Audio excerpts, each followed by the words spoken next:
For them, 4 new signings in this 11.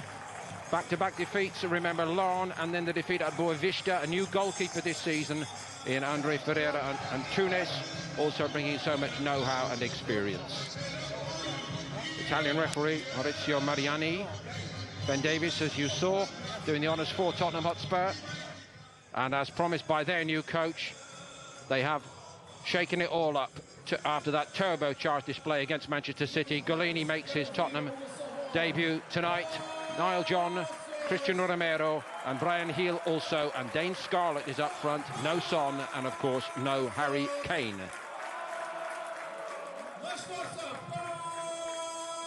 But for many, as stated by Alan Hutton and Chris Sutton before the kick-off tonight, it's the time to put down a marker.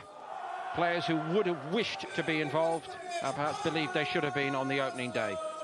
Second spell in charge here at Pacos de Ferreira for Jorge Simão, and of course all very, very familiar to Nuno Espirito Santo. We've heard from him pre-game here on Premier Sports. No room, no thought of a slip-up tonight, but in one respect, it is all going to help that he knows the setup here so well. And the homework might be a bit lighter for him this week, of course, because it's Wolves on Sunday. But Tottenham so keen to develop momentum early season.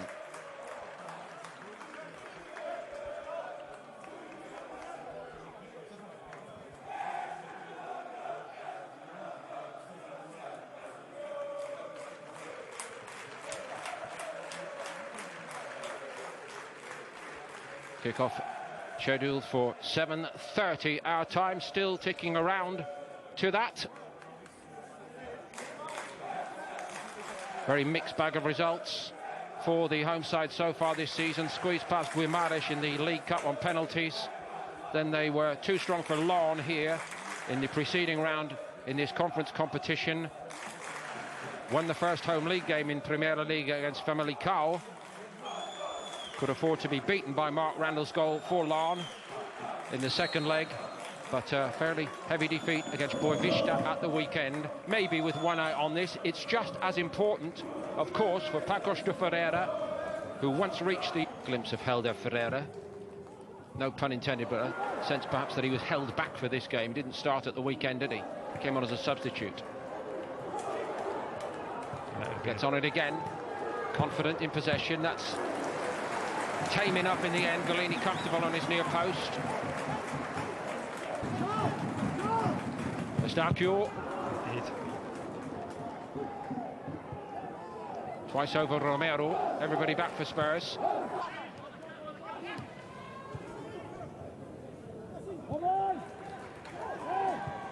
Advantage played again by the referee, and they seek to make something out of it. Pacos de Ferreira turning around toward half-time, and they might turn around in front.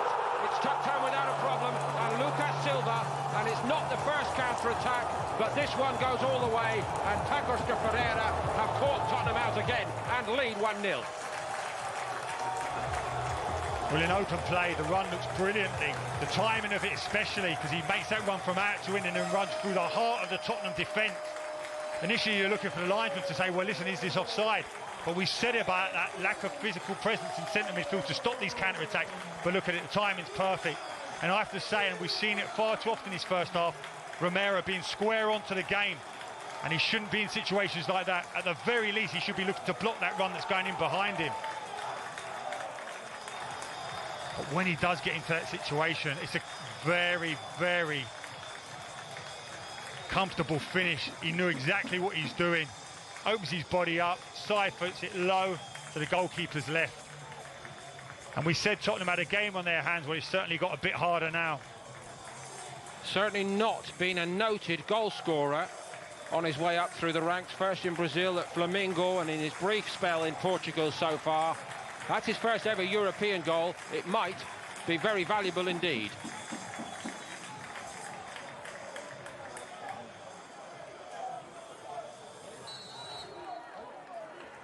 Right on the stroke of... He gets the nod ahead of him.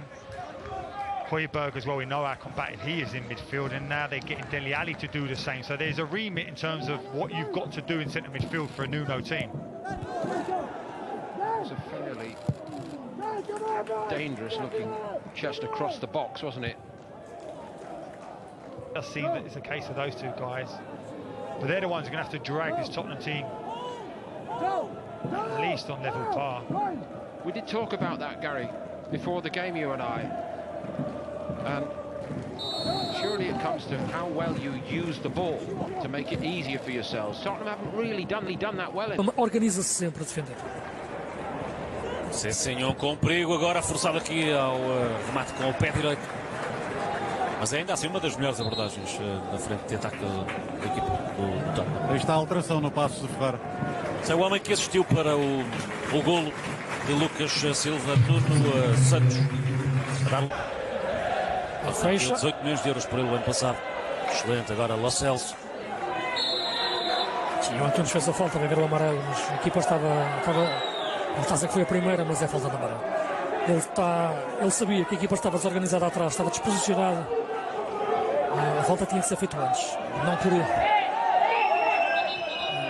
Mas na segura, entrou bem.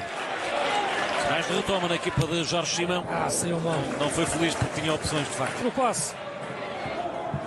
Está, a bola vai ficar viva. Não desiste, Zé Wilton. É falta. A bola está presa há muito tempo. Aí está. E o árbitro marca. É claramente falta, prendeu ali a bola central da equipa do Tottenham, percebendo também que a equipa estava em apuros, porque Romero ficou para trás e não é o único com problemas físicos nesta fase. E o Antunes viu bem isso, rapidamente fez o passe. Aí está ele. A bola entra com perigo.